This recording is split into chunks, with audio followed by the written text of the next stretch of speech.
Welcome back, everyone, to another episode of LANCESCURV Live. We're on LANCESCURV.com on the homepage. You probably already know this. And tomorrow will end the ban that I had inflicted on me when they said that I was guilty of medical misinformation, which was not true. They just got mad that I said that they had low birth rates. And I won't even say who it is. You know who they are. Today, we're going to go back into part 2 of marrying into a dysfunctional bloodline. And we got into different aspects of it.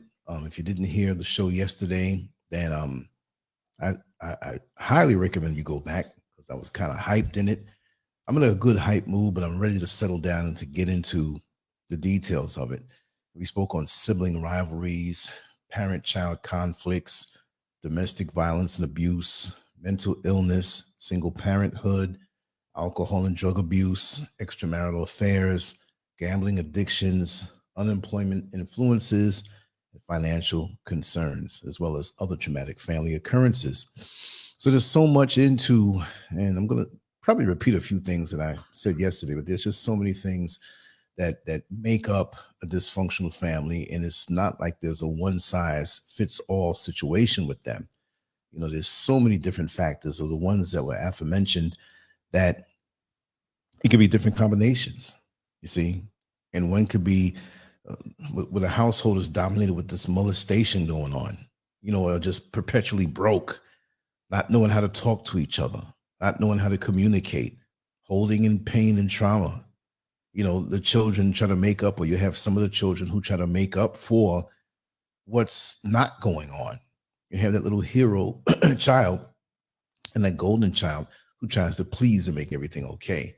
You have that child that tries to be a parent to make up for what is not there. You have a parent, especially not always, but in a single parent household where you'll have that child that tries to make up for what that mother doesn't have, what that father doesn't have, but it's usually the mother. And you have one of the sons who tries to take over, not take over, but take up the slack for what the father/husband is not doing because he's not there. So in essence, that son becomes a husband of sorts. So we're not talking anything strange with any sexual stuff or whatever. All I'm saying is that those are gaps to be filled. And there's a lot of gaps in these dysfunctional families. Some will ignore them. Some will act out. Some will isolate themselves. But it all plays out when they get older and they have their own relationships. If they didn't get any type of healing from that trauma, it'll repeat all over again and pass down into the other children. It's just strange how powerful this thing is and how many of us don't want to really acknowledge it. And now when you get into a family, and like I said again, I just have to say it, that we've all dealt with traumas and we all have a little dysfunction in us. I'm not just going to knock off and say, well, your family was that. If I don't know you that way, that deep, I can't say, but I will say that, and the analogy that I used yesterday was that, you know, you can have 1/1,000,000th of a drop of poison put into your body and you won't feel it because it's not a high level of toxicity to do any damage in a healthy body, but it's still there, right? So we've all dealt with dysfunction on some kind of level. There's no way you came into this imperfect engineered world. Well, if it was just left alone, it would be perfect, right? But there's no way you're going to come into this and just not be affected. But for the most part, when you don't have major traumas in your life, I found that when you get involved with somebody, and that's what I really want to focus on tonight, you know, because I kind of led up to it. And not that we didn't really have the, well, we had to do Positively Angela's show. So I had to get off and set everything up. But the thing is that it's going to be a shock to you, you see, and it's just something about it that, like I said, it's just an extra burden when you don't know, because we can marry into families. Well, actually, you do marry into families, and you better believe it. I don't care if that family lives in different states or different countries. The effect through the mate that you're with is going to be felt, especially when, you know, you don't have that big family around you, so you can identify these traits. You know, when you have that one person and they just have gone through so much and they play these different roles in the family and react to different things in some strange ways and get ticked off in ways you don't know why. And you think it's you, but it's something deep within them. And some people can have hurricanes and storms going on inside of themselves emotionally, and look to be so tranquil and quiet. But if you scratch below the surface, you'll see that there's something, a raging storm going on below. And lots of times we think it's just what they say, oh, it's all right, it's just something, just a little something, but it could be something so deep that goes back into childhood. And yes, it usually, from what I see, damn near always goes back to childhood. You're not going to be traumatized by something yesterday that's going to run so deep. Yeah, extreme situations, if a lady was raped or, something like that, but, it's not something that's going to happen yesterday and all of a sudden, boom, it's this super deep thing in 24 hours. But when you have this thing that bothers you and you're traumatized, and then at the same time, you have to march and become an adult with these wounds that are not healed, that's a terrible thing. That's a really bad thing. Let me check in on the homepage. Master Glam, I see you. Yes. And Reese is here. And the room doesn't give any indication, the chat room, on how many people are really here. So, like I said, I'm just going to roll on like this. And if anybody wants to join in, Reese, Master Glam, I'm going to read that article that I started to read from the gentleman yesterday, because he brought up some good points. And this is his style of writing. And maybe it may not be mine, but I'm going to read it like I'm him. And there's certain points I'm going to stop on and just expound upon a little bit. And the title of it is, Are You the Black Sheep in a Black Family? And I like this article because he specified Black, right? Because like I said before in the show yesterday, that not only do we have to deal with what other people deal with in the world, we got to deal with this racism. We got to deal with things and being attacked and just different agendas aimed at us. So it's so much more. People of other races don't care about what we go through for the most part. They can never experience. They don't know what it's like. So just if you're listening and you're one of the people outside of the Black race, the African race, right? African people, just imagine all you go through that you freak out on, and just add this other aspect into it, that you're Black and what you have to do in this society, no matter where you are in the world. Those dysfunctions that are thrown on us, not just a nuclear family, but the whole race. So it's a wonder why we're sane and can even carry on and be as strong as we are. Okay, here's the article. A look at how dysfunctional behavior within Black families is often normalized, contributing towards the isolation of a particular family member, the Black sheep. If you believe you're a Black sheep in a Black family, there is hope. It's possible to get free. I come from a family of killers. Years ago, we killed an aunt slowly. Years later, a cousin. Now, my family is after me. Unlike the other victims in my family, I have every intention of escaping and taking you with me. If you've been shunned by your family, if you're the Black sheep in a Black family, it's time to get free. Back in the days of red and black lumberjacks, I had a chocolate-faced aunt named Rhonda. I never met her. Photos made her look like an inflated Aunt Jemima. She didn't attend family events. Cousins and aunts would tell me how crazy she was. I'd ask my father, what the dealio with his sister? He never really said. Wherever Rhonda's name came up, he'd mention that his father beat her badly when she was young. The story never sounded right. And even then, I knew it was the answer you tell a child when you don't want to provide them with the truth. My aunt eventually got married to some dude I never met. My father didn't discuss her death or the fact that only a few family members went to the funeral. Years went by. I came up in the world. And as I embraced adulthood, I started to see my parents, aunts, uncles, and grandparents as people. I realized that my family members had no business judging anyone. Rhonda was all of us, our dysfunction, mental illness, selfishness, jealousy, failures, and insecurities. Shortly afterward, I started hearing stuff about a cousin named Karim. There was something in the air about him being crazy, something about him being rebellious. A few years after the towers dropped, I stayed with his family after my parents lost their house. He reveled in his so-called insanity. He wore it as some kind of medallion in order to make himself seem more interesting and adventurous. I got to know him.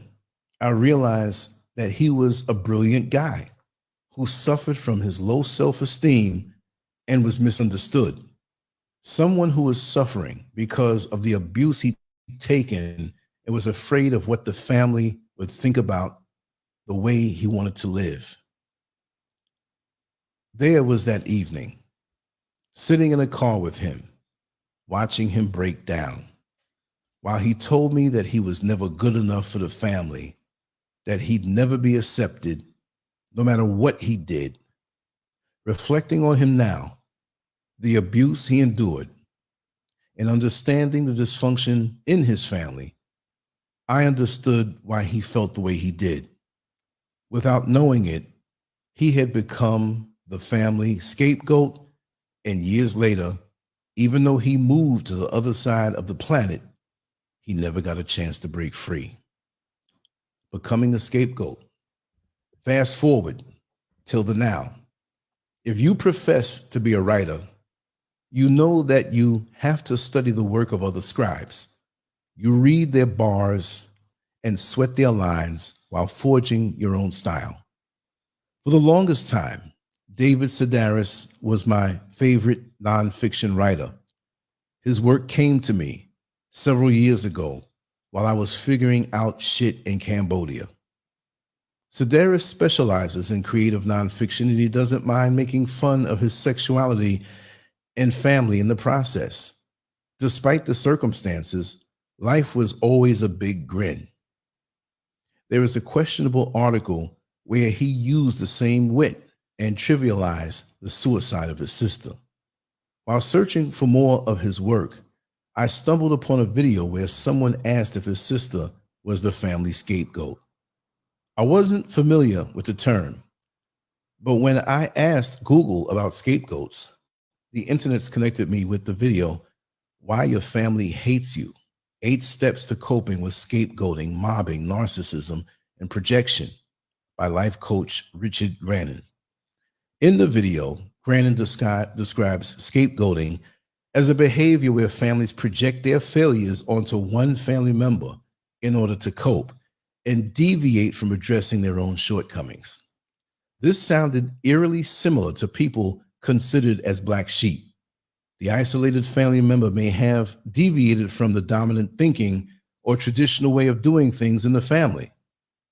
The black sheep of the family is scapegoated. Grannon also mentioned that the person scapegoated, if they are unaware of what's happening, it can manifest in depression and low self-esteem. This made me think of my Aunt Rhonda, my cousin, and me. I kind of fell into the scapegoat role right around the time my name was in the air when I started getting IT money. During the dot-com bubble, uncles and aunts professed love. Something said I was the family's Bill Gates. Cousins, male and female, tried to follow the leader. They failed. Aunts and uncles needed to feel good. In order to do so, they focused on my family's dysfunction, and somehow or another, they blamed me. Grannon also points out that the scapegoat is usually more creative or may have some level of celebrity. I'm not trying to pat myself on the back, but I definitely experienced this when I moved into the arts as a photographer and then later published a book. Shit got really bad when I started my own company and moved to Brazil. Shit got worse when I later moved to Asia. My name was in the air again, and instead of focusing on my accomplishments as a traveler, author, entrepreneur, while abroad, my family created other narratives about the things I didn't do and how I was crazy for the things that I did when I was a teenager. I was 38 years of age when Grannon's video came to me. After years of frustration and confusion, I realized the position I had been placed in. I knew I wasn't alone. The internet's provided me with videos and articles on scapegoating, but there was nothing specific toward the Black experience, where so much of our hereditary dysfunction is normalized. While working on this article, I wondered how many Black people were scapegoated and didn't even realize it due to the dysfunctional behaviors normalized in our family. The good book lied. Beating your kids ain't righteous. The religious experience that I had during childhood taught that physical discipline was not only normal, but something that parents should use to keep their children in line. How does the scripture go? Something about not sparing the rod. As I got older, got woke, hotepped, and dared to be conscious, I looked back on my physical beatings and realized that this form of discipline was so connected to whippings from the slave master. My assumptions were confirmed years later when I stumbled onto the New York Times article, Stop Beating Black Children, which points out that spankings are a behavioral pattern inherited through the European mindset that children are born in sin and it was necessary to beat it out of them. Prior to colonization, spankings did not exist in Africa. Years later, while writing for a publication that focused on parenting, I realized that there were damaging effects of physical discipline, which contributed toward bullying, low self-esteem, and violence toward others. Overall, my father was a good guy. However, there were some excessive beatings, and this definitely contributed toward my low self-esteem and violent outbursts against family members. Reflecting on my upbringing, I realized that my father was using a form of discipline that he had inherited, one that was gifted from those who kept us in bondage.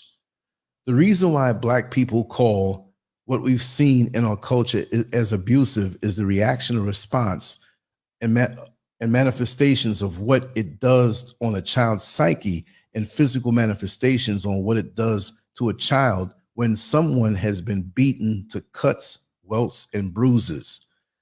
They've imitated by their parents' power. When they see and hear a certain tone in their voice that they know is followed by a beating, explained by licensed psychotherapist and life coach, Dr. Asha Terry, Black and brown families tend to beat their kids, which we know in a professional terms as spanking or disciplining, and beating sometimes considered the most accurate term. Not in all cases, because the form of discipline that occurs that could look like someone using a wooden spoon to smack a child in the bottom or the hand. Based on age, it could be considered abuse. At any stage, it can be considered abuse. When we think about the form of discipline relative to the age and development of the child, yes, it can be abusive. People using belts, or if you go down south, telling the child to go get a switch, having a parent or grandparent bring that switch into the house, beat you or spank you with it so you're welting. Those can be in the context of Black trauma coming through the diaspora into America is contextual.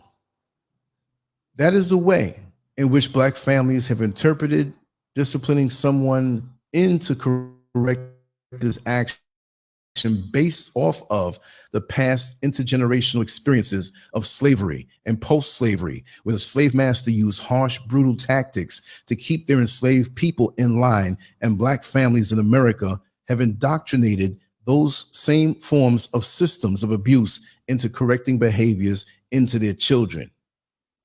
The physical discipline, the spankings, the beatings, they can contribute toward low self-esteem and fear, which play a role in creating a family scapegoat, an individual who does not believe themselves and will not speak up and stop the abuse. Verbal abuse. Yes, women can harm men. I'm not trying to get all Terry Crews on you, but I know that verbal abuse can be just as damaging as physical abuse. I've seen it growing up. I've watched my mother verbally abuse my father for most of my childhood. She slowly destroyed his self-esteem and worth to the point where he gave up on life. She accepted the abuse because, oh no, he accepted the abuse because it was his normalized family experience, which had been conditioned to as a child. Ain't that something that you can experience this as a child? And then when you get a mate who's just nagging you and putting you down, you accept it, right? Verbal abuse is not only an issue in Black families, but in America. There's also the misconception that men can't be hurt emotionally, damaged by women. More men come out to me now, more than in the beginning. This is a huge, huge problem for men. There may be more reluctant to talk about what's going on if the way they were raised to not express their feelings, explained Evans. It was frightening, but at different times in my life, I saw my father, uncle, and older cousin emotionally destroyed due to the verbal abuse they received from women in their lives. The abuse my cousin endured, it contributed to a low self-esteem, depression, and substance abuse. The family slowly killed him by continually judging him, scapegoating him, and making him feel that his way of living wasn't right or that somehow he didn't have value. Verbal abuse should not be trivialized. It's just as serious as physical abuse and possibly even worse. Most people have told me that verbal abuse is worse than getting hit. It is more harmful, it lasts longer, and is more destructive. A woman actually called me coming out of a hospital. She's in a car being driven home. She said that she had been in a hospital for a broken jaw, and she said, "I'm calling you to tell you the verbal abuse was worse." Yeah, because it's an attack against consciousness. It's an assault on your mind. It's an assault on your awareness. The attack against consciousness. This is the assault on the family scapegoat. They are powerless within the family unit. Recipients of verbal abuse constantly being defined and judged. This is what I was dealing with for years. And because I didn't know or understand the role I had been assigned, I was confused. I didn't understand why family members could do things to me. But if I retaliated in any way, my reaction became the narrative to focus on. I didn't realize that in order to keep the family together, in order to protect the egos of others, like every other scapegoat, I had to be wrong. I didn't understand that within the family, there are roles, usually assigned by family heads, and in order to keep the family together, in order to avoid being assigned this role, other family members will play along. A family member becomes the black sheep and is scapegoated because they have to be. The scapegoat is necessary. Within the family, there's the weak one, there's the strong one, and there's the smart one. There's the tyrannical one. It allows the family to function. Groups don't function without roles. Everybody kind of accepts who they say they are. That's what a family needs to function. When it gets to scapegoating, it means that part of the way a family needs to function is made one person take on the sins of the entire family. Family members will often project their failures on the scapegoat in order to avoid dealing with the family's dysfunction, which allows the family to stay together and continue functioning. In Black families, there's usually an identified person in the family that tends to be more sensitive than the other kids. That might be a little more creative or different from how the other kids display their autonomy. The parents have chosen some kind of way, not consciously, to displace the issues between the couple or the family they don't want to deal with, and that is identified as a scapegoat. It is extremely important to recognize if you're the scapegoat of a dysfunctional family, not to identify as a victim, but to get help to ensure that you don't carry this role into personal and professional relationships as I did. When I finally realized I had been scapegoated, I reflected on my failed relationships in other social circles. The blame, isolation, resentment, it contributed toward accepting similar roles as an adult. Fortunately, there are signs to help you understand if you've been given the role as a family scapegoat. If you're home, you're often isolating because being around others make you feel worse, or when something goes awry, whether someone lost an item or someone broke something, and you're the first person to be blamed. You can almost predict it over time. That is another example of seeing yourself as a victimized or as victimized by a family system. Now, this article I didn't know goes on so long. But why did I bring this up about scapegoating and being the black sheep? Because when you oftentimes marry into a dysfunctional situation, hey, you're going to be scapegoated if you don't dance to the beat of that drum. You see what I mean? So to zero in even more, you're that person that had that 1/1,000,000th part of a drop of poison in you, which qualifies you to have gone through a dysfunctional situation, but you're very healthy. You're normal, you're very healthy. And again, there is no normal, but an average is too bland a term. Yeah, I stopped the article. I'll drop it in the chat room in a little while. But you're looked at as fresh blood when you marry into a dysfunctional bloodline.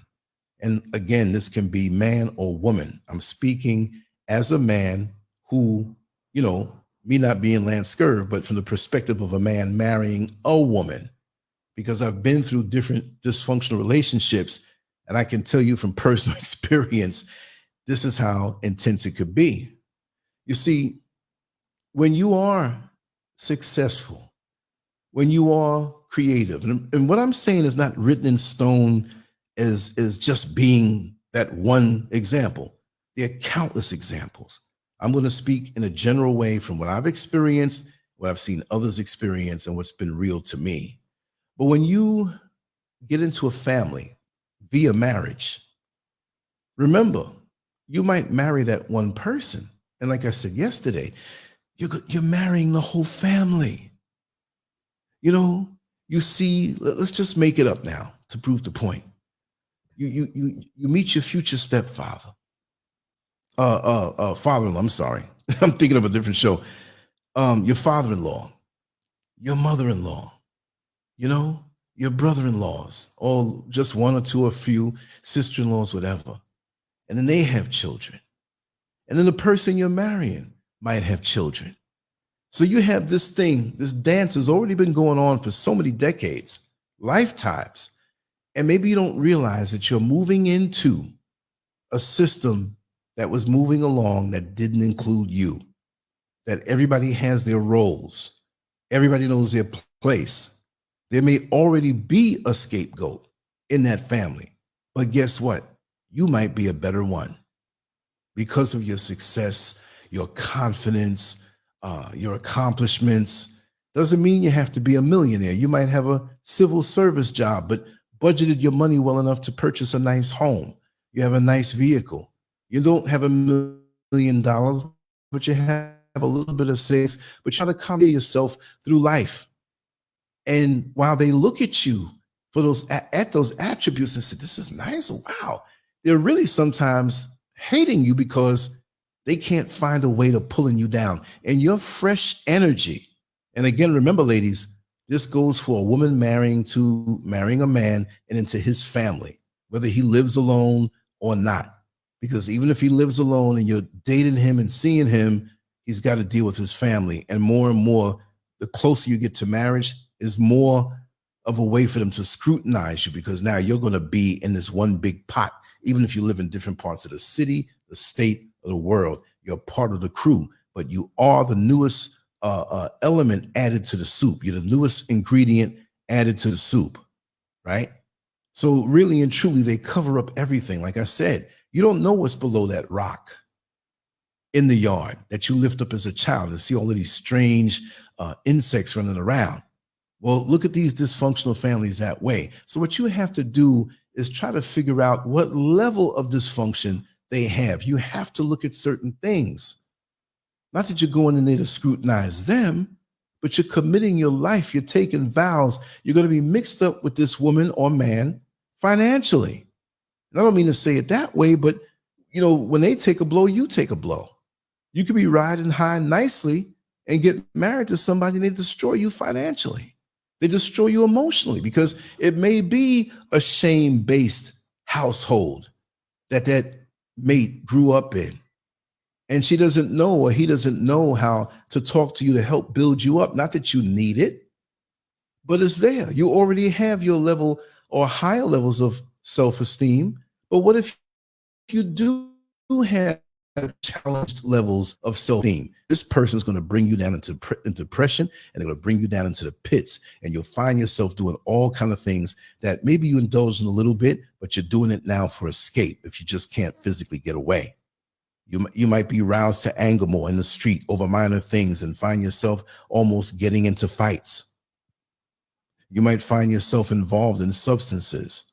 Hope not, but a lot of alcoholism on the quiet is going on in these households because a person is getting torn down by their mate, and they need that extra bit of, hey, I'm here, I'm working, I'm providing, I'm helping to make your life right.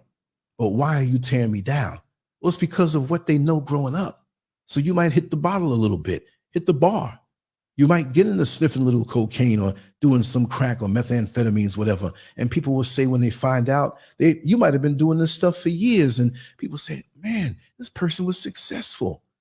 Why? All of a sudden they got married to this other person and they started doing these things.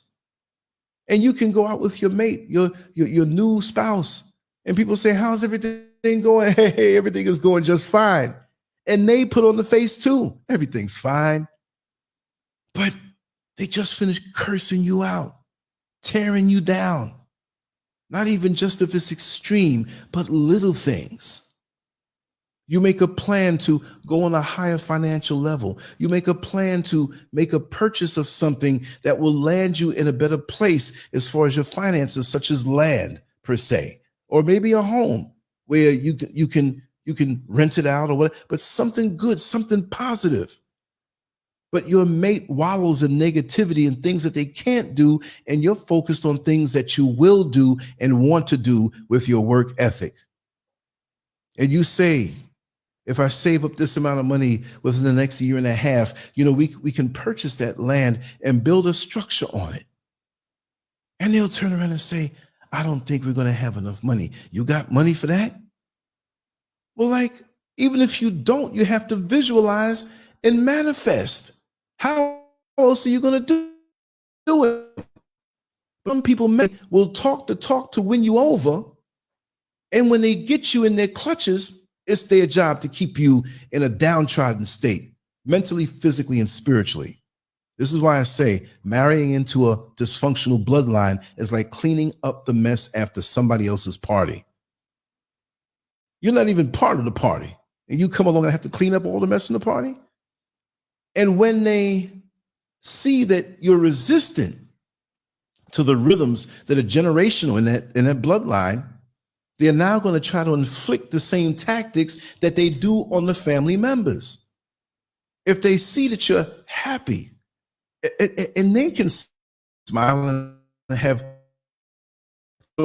times deep down core not happy, and they see you have a steady bit of happiness and joy from within.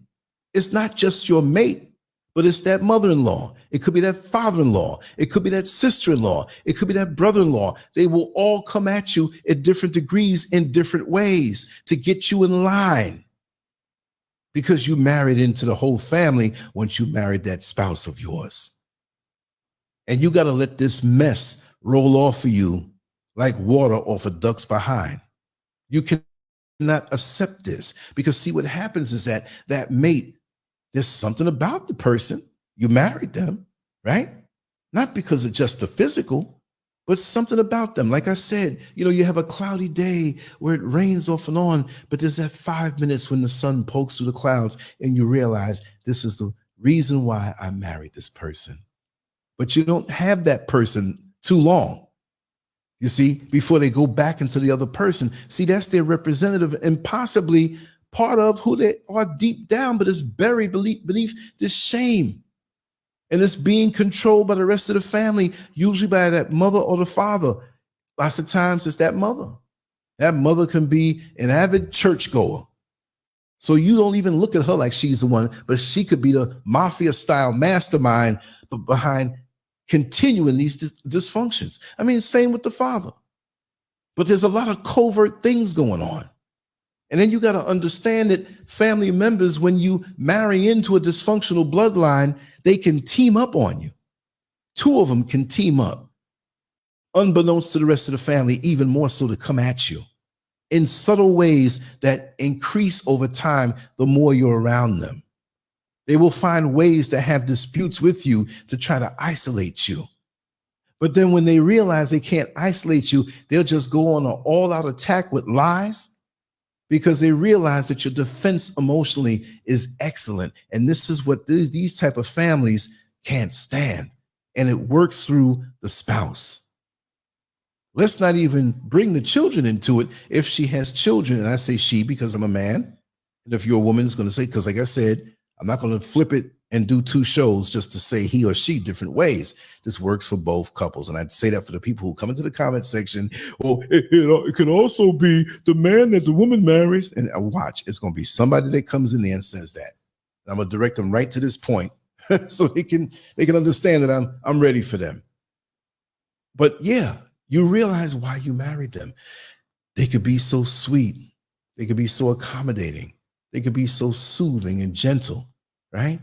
And your heart warms up to them. Say, wow, phenomenal person. But see, it's not like a storm where by chance the sun peeks through the clouds. They can engineer this, right? And later on down the line, they can use it as a controlling mechanism, meaning that they'll be sweet to you if you do what they say. But if not, they cut you off. And that means sometimes and oftentimes accommodating and dealing with the rest of the family. That when the rest of the family does you wrong and you don't just accept it, she will not show you love. She won't communicate with you. She sometimes and oftentimes won't even allow the sexual relationship to flourish.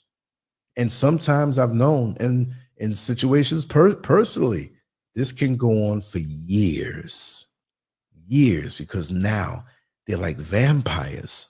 They have pulled you in with all your positivity, all your enthusiasm for life, all of the visions that you have to elevate your life and to elevate that spouse of yours who's connected to this dysfunctional family. And the rest of the family will resent you for wanting to lift her up out of the mess that she's in. She might be doing good financially, but she's in a mess where she had to bow to the hierarchy of that family for so long. And now you're going to put this person away? Now all of a sudden they're gone now?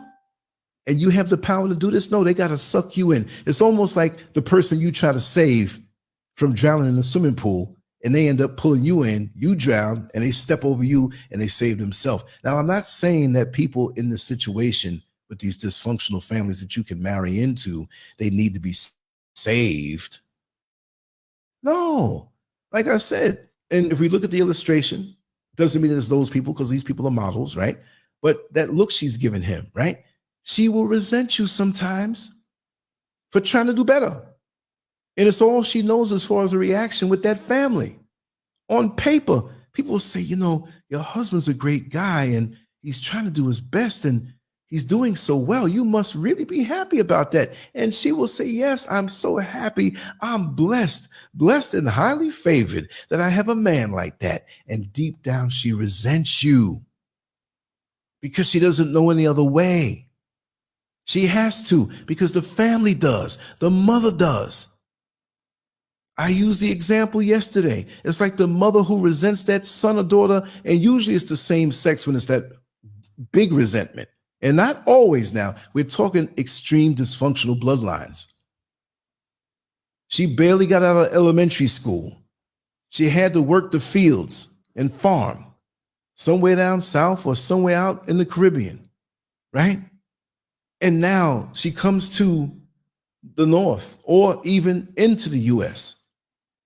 And she should be glad that you're going to college if college is your choice or a trade school. But deep down, you'll see ways that she has resented you, that she's trying to short circuit you. Yeah, well, don't think too high of yourself now, because you know your mama had to work hard to get you to where you are. And after a while, they'll be like, oh, who do you think you are? You've changed. You're not the same person you used to be. And you're like, what the heck are you talking about? I love you, mama. I'll do anything for you. Yeah, but you bought that new car and look at your hairstyle. You think you're one of these people now, huh? Hi, an aristocrat. Where's all this coming from? Because there's that resentment that part of her wants to see you do good, but when she sees you do good, she doesn't like it. That's dysfunctional. Because she probably had to deal with that also, because remember, we see people in the present, right? And we see them as they are now, and they may have elevated to the highest manifestations thus far of who they are. And you see, well, they're dignified, but what were they coming up? Where did they come from? What was their family experience? How are they wired? It takes a while to figure out how a person is wired. Like I said, that dysfunctional family who may eventually not like you or don't like you because of who you are, but they want you for your energy. You can relieve them if you can come into their family and become the scapegoat without even knowing that you are. So it's like they're using you to dump on you to relieve themselves of all that they've done in a dysfunctional manner, attacking other family members, working hard to keep their esteem low. Now they can focus on you and they welcome you with open arms because you're giving them relief. It's like as a child, there's another child that you didn't like in school, but they come to school with a whole bunch of candy. And now for some reason, that dislike that you have for that classmate, that schoolmate, is out the window until the candy's gone. And you know you don't like them. And now you're jealous of them, but you're taking the candy that they give. So as adults, sometimes we compromise ourselves that way. If a person is not for you 1,000,000%, wishing well for you, even if they can't help you in any kind of way financially, whatever, if they're not for you, cut them off. If they're not for you and can't make up their mind as adults to seek healing for the trauma, you have to cut them off. And oftentimes it can't be done in one day, just the way a young lady doesn't want to go out exclusively with a young man while they're in high school and she hands them back the ring. This is your ring. Keep it. It's done between us. It's not that easy. You have children, right? You got to wonder how they're going to be affected by this. You have finances. You both might be working and barely can make it to stay in that one apartment or rented house or pay that mortgage. So you just can't walk away because things will collapse. Some people do. Some people hold on and are driven to madness. And one day they get up, they look at you just as calm and say to themselves, you know what? I'm out of here. I'm not coming back. And you don't even have a clue. And when it hits them, because there's always that calm before the storm, where you may have been arguing with them or argumentative, but it's like you just give up. And then once you realize you're leaving, you're just as cool as can be because it's over with. I'm out of here. Ain't nothing going to happen with me and her or you and him, whichever. I'm going to answer a call to nature. I'm going to come right back. I'm going to play a song and I will return within. Okay, I'm back. Came back a little faster than I thought. Yes, I want to see everything pop over here. I got my WhatsApp open on the screen, so you might hear some things popping in. And like I said, I may have to disable this because I have so many things coming in. It's kind of a distraction sometimes, but I wanted to be able to share some links this way. Let me get back to where I'm supposed to be. And I know Master Glam always has some great points to share. If you're able to, I'll send you the link. If not, I understand. I don't know who else may be here who may want to say something. I'm going to continue on, but if you want to jump in, just feel free to jump in and just share your mind. Let me find you here. It's not going to come through on the home page because it may get deleted out. So I'll just send it to you if you want to come in. If not, it's okay. No pressure. No pressure. If there's anybody else who wants to have the link, then just let me know. If I have your number on WhatsApp or otherwise, I'll shoot it to you. But when I put it in the chat room on the site, it kind of blocks out some of the symbols, right? But yes, like I was saying, it can be a very complex thing. So you have to have a 360-degree feel. It's just the same way when you're buying a new vehicle or even a used vehicle, because new vehicles are not supposed to be something that's going to mess you up. But when you get these used vehicles, they may wax the tires and armor all them in the dashboard, everything, the nice tint on the window, and it's waxed. And 10 minutes before you show up, they always tell you, well, let me know 10 minutes before you get here so I can bring the car out to the front so you can test drive it. Nah, they want to start it up so all that black smoke is not there anymore, and the rattles are gone because now it's warmed up. And the minute they see you, they cut it off. And when you cut it on to take that test drive, they have a nice sound system in there, and they say, look at that, the sound system is not taking you to work or taking you to where you have to go. The sound system is only something to mask the noise of those rattles they don't want you to hear.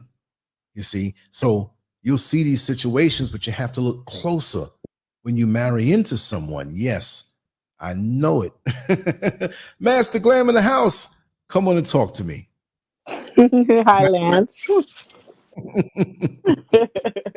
I love the energy. I was so happy. I didn't want to pressure you, but I said, I know if you want to say anything, because especially from yesterday, I said, she's probably, ever watch tag team wrestling and there's one wrestler on the side, you have to tag him from the corner, and I'm talking, it's like, why don't you shut up? I got to get in there and say something.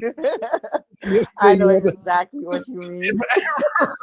He's not, I'm reaching my hand out, but he's not letting me in. Listen, start where you want to start. It doesn't have to be in the same trajectory that I've been speaking in, because now it's a freestyle. Now we're going to go everywhere and anywhere, and let me have it. Talk to me. I mean, it's exactly what you said, but it's so much simpler than we make it seem, because a lot of the time we get into these relationships with people and we don't realize, how important their background is. We don't realize how important it is to know how that person grew up. How did their parents treat them?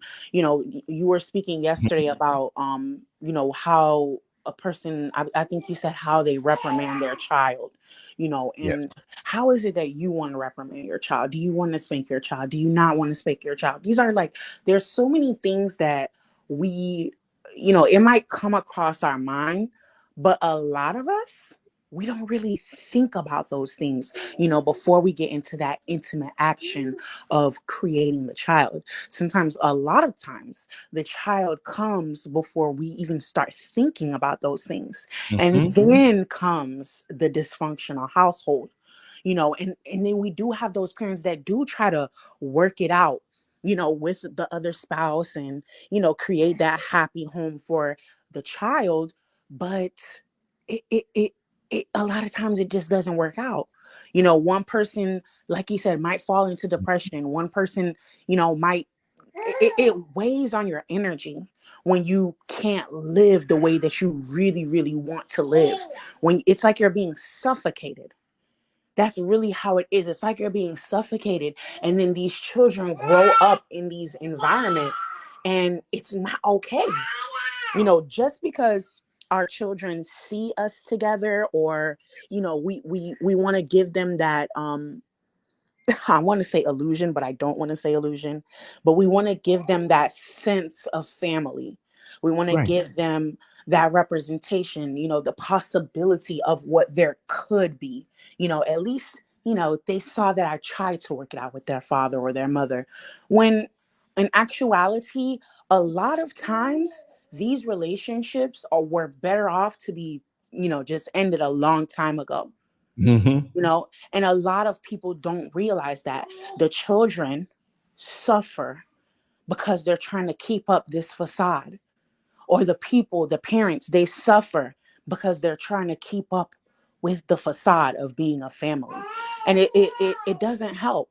It hurts, because you can create a healthy environment for the child that's Yes. maybe a different environment than they've experienced, or that a different kind of environment than their friends may have, but it might be healthier for them. And I just really wish that a lot of us would just really think about some of these things, because like I said, even me myself, sometimes we think we know someone, but when certain things start appearing, when certain situations start manifesting itself, that's when the test really really comes, is when you're actually in the test. It's like a pop quiz. You think you're going to know all the answers, and oh yeah, she's going to talk about this, the teacher's going to talk about this, and I already studied this and I already studied that.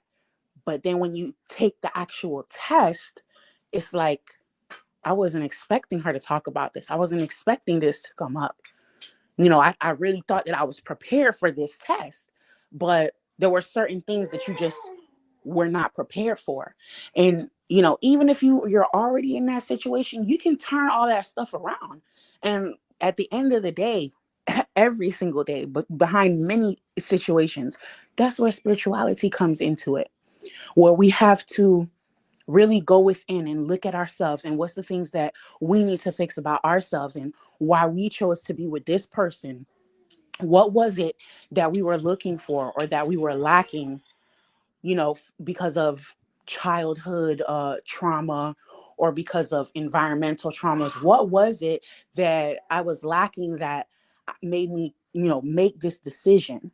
What was it that I didn't appreciate about myself enough that I chose this person to create a child with? Tell it. Because for the rest of that child's life, they will have to endure the situation, that the reality that we basically created for them. And a lot of us, we really don't think about those things. So it's just that moment of heat, passion, whatever you think it is. We need to draw it back sometimes, and just dial it down a bit. Some things taste better when you take your time and create it. That's right. Some things taste better, so just give it a little bit of a rest. And certain things, don't get into it.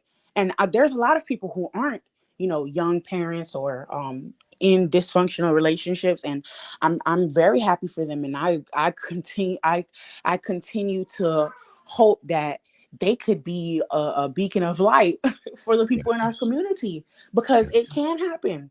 It's not unheard of, but it takes diligence, and it just takes patience. This world is just, it's our stomping ground. It's our school. It's where we learn. Just, this is an experience that we're living through.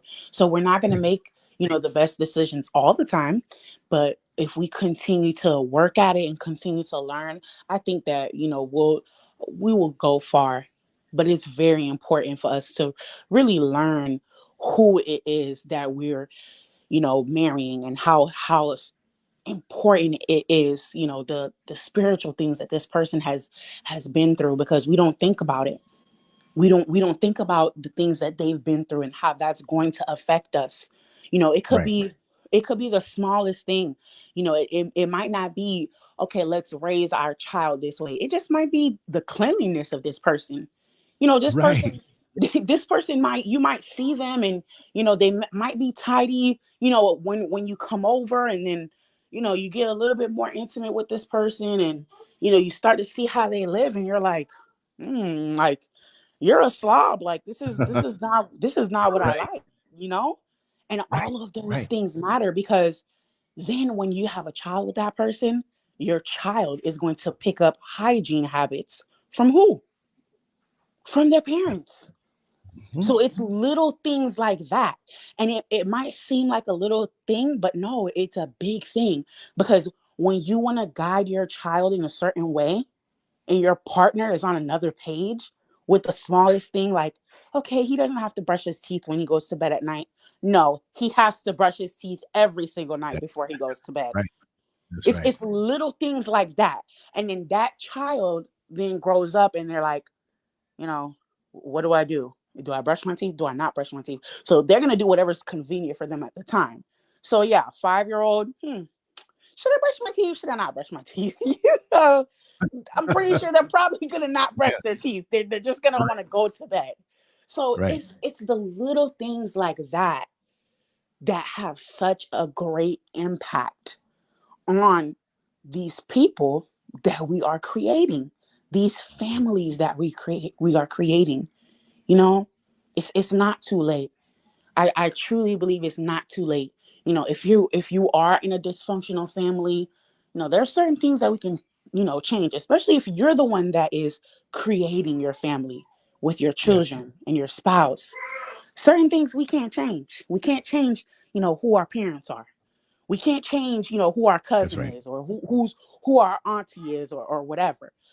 But we can, you know, withdraw from them. We can create boundaries Mm-hmm. because a lot of these things are so important.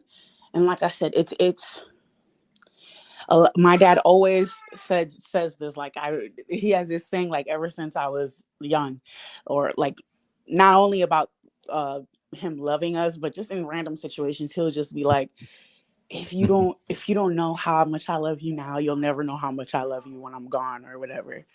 And Wow. it's just like that. Like, if you don't get it now, like, come on, like, Mm-hmm. we've got to understand, you know, we've got to understand. And I believe that it can happen. It can happen for us if we listen and know the importance of why these matter. Right. Because these are the children that are gonna grow up and lead this world. That's right. And see, there's another aspect of it too that I see in these dysfunctional unions where it can be two people that are full blown in their own dysfunctions from their families, or maybe one more than the other in different ways, overlapping, interlocking. They got to figure this stuff out before they tie that knot. And oftentimes they're not going to see it all, even when they think they're trying. But the worst thing that I see is when one person out of the couple dismisses the other and says, you know what, that's not important. If it's important to you, no matter how small it is, it's important to you. You see what I mean? So it's almost like certain things with me growing up in New York City. I grew up in a house. First 5 years we were in an apartment, and then we moved into a house, but the houses were close together. It was New York City. So we felt like we had more space and everything. But going back, when I go up and look, I say, man, them houses are close together. Because I was smaller. It looked like a mansion to me. It wasn't a tiny house, but it was like 3 floors and everything. But it was different. But moving about through the atmosphere of New York City growing up, I was acclimated to it. I was used to it. And I've been through seen so much, but that was normalcy for me. So that's why I have to tell Mrs. SCURV where space and privacy is so important to me. You see, this is why you get a person from in the inner city of New York City, and they come down to the South, maybe Florida, Georgia, whatever, and they get a house with a tiny yard, but because they have a yard, it's a big thing because it didn't come from that. You see what I mean? So it's all about your perspective, where you're coming from. So if one thing is important to you, another person may dismiss it. That's devastating. So this is why we have to be accommodating to every little thing. There are women who, when they were little girls, they worked so hard. Their parents worked them so hard, and they're like, they didn't have a childhood in the traditional sense, right? Whatever that means, but they were worked. They didn't have a chance to have that imaginary friend and be creative and just, you know, play with the dolls if you're a little girl or whatever. So if you're a man who understands this, you got to let her know that she needs to have her space to put on her dresses, to try it on, you know, to get in front of that mirror if she wants to be a woman, or to cater to the little girl in her that didn't have a chance to do these things. You know what I mean? So it's going to take not only us dealing with what we deal with internally, but we're going to also take on the responsibility of looking to extract things, not in a venomous way, but to know how to heal the wounds of someone else while we heal ourselves. We always have to love ourselves, of course, and we have to love ourselves first and heal ourselves. But when you're together with somebody, you'll probably in your discussions unearth certain things or realize certain things because of the union. Like you said, there might be something about the person that is so special to you that somebody else doesn't see. but it's something special to you that triggers you off in a good way. But then we bring our baggage. So now we have to understand. I always said before in the past, I've said it on different shows. I said, if we can see the baggage, it'll make it a lot easy.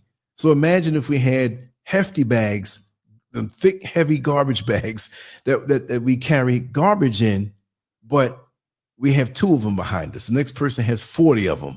So we can see like, yo, you got a lot of baggage carrying with you, but we can't see that because it's so easy to give the Colgate smile and act a certain way until it melts off, until that other person who loves you and is trying to love you and get with you and marry you, they may trigger you off.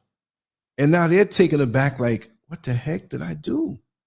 And if you're non-communicative, having a Mike Tyson moment, but it's like, you'll never get it. Like, what's wrong?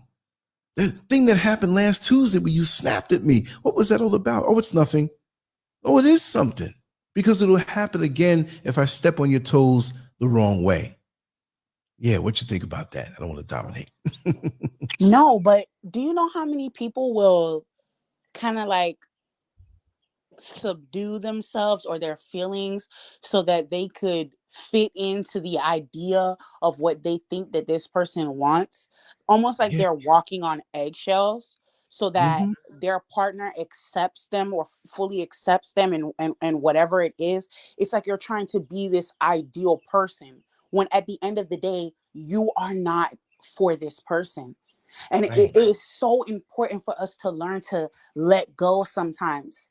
It's as if sometimes we get into this energy where we feel like, okay, if this person doesn't like me, like something is wrong with me, and I have to get this person to like me. Too many of these relationships haven't been working out.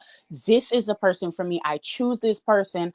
Like, it has to work out. What is going on? I will do anything to make it work out. I need this to work out.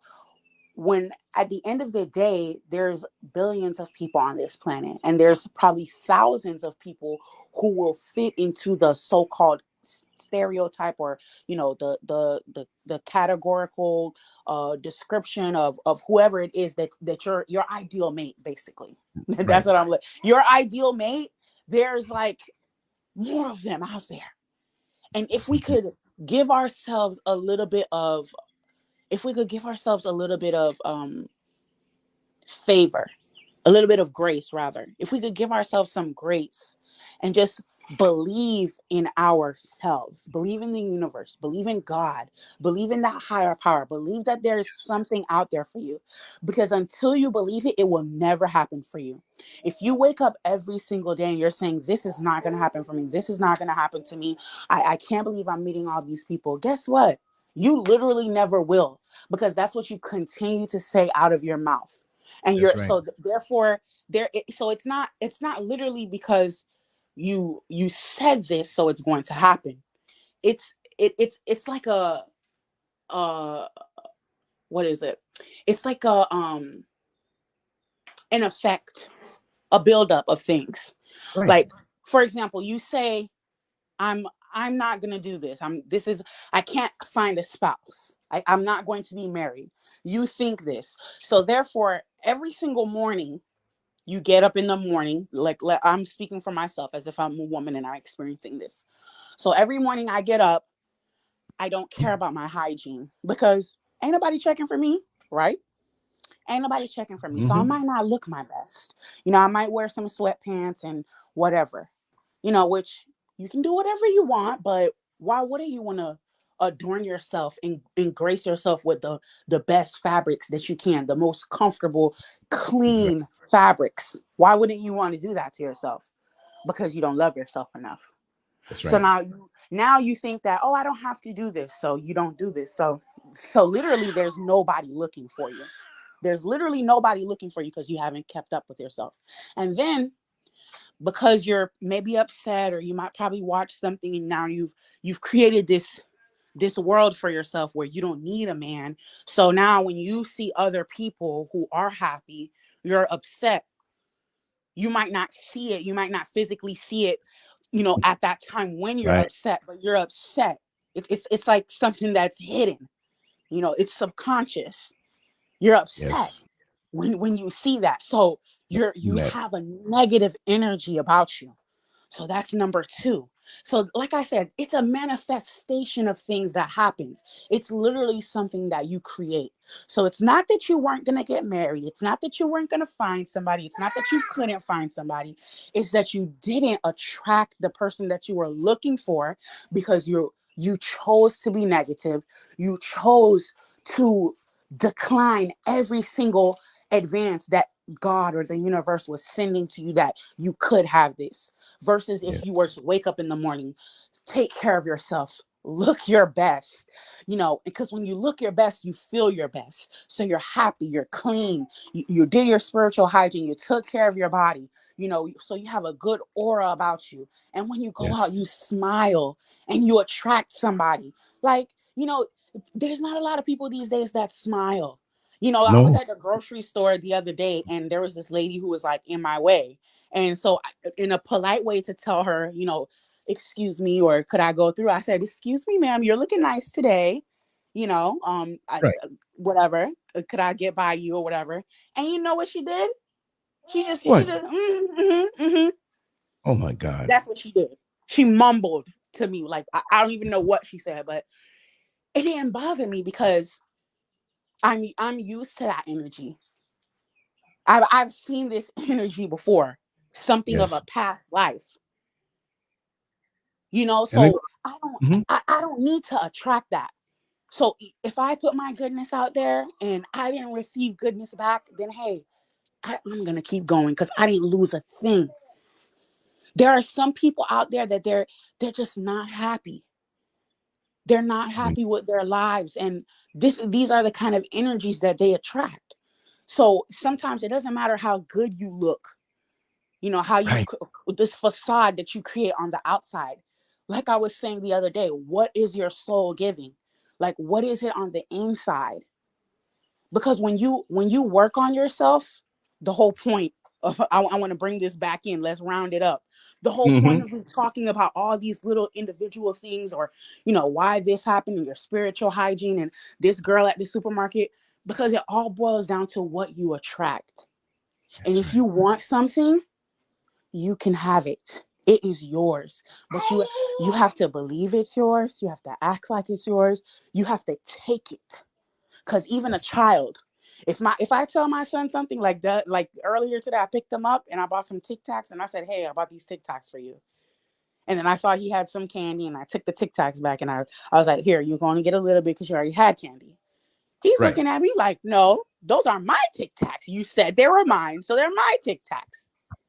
And that's kind of how it is. It's like, what's yours Right. is yours. Can't nobody take it from you. It That's can't be right. taken from you. Indeed. Indeed. Yeah. So, but both have to be willing, and they both have to have uh, multiple ways of viewing it. You see, it can't just be one dimensional. Many people look at things in a one dimensional way from their standpoint, from their viewpoint, from where they stand. And that's why it's the beauty of going to a museum as opposed to looking at a photo of a painting or a three-dimensional object, a sculpture, whatever it may be. You can walk around it and see the different angles. It gives you a fuller vision of what it is. And we don't see our potential spouse that way. Like you said, there are a lot of women and a lot of men that keep themselves up and look very good. They smell good, they talk good, they have the manners. You know, you see what they're driving. If you want to get a little materialistic, which that really doesn't matter, but people get caught up in that whole thing. And I'm not saying that anybody who has their act together like that is in a bad situation or a bad person, but many people who are not all together use that facade in their behalf so they can attract somebody. And then it's just, it is what it is. You know, you'd be surprised. You'd really be surprised out here.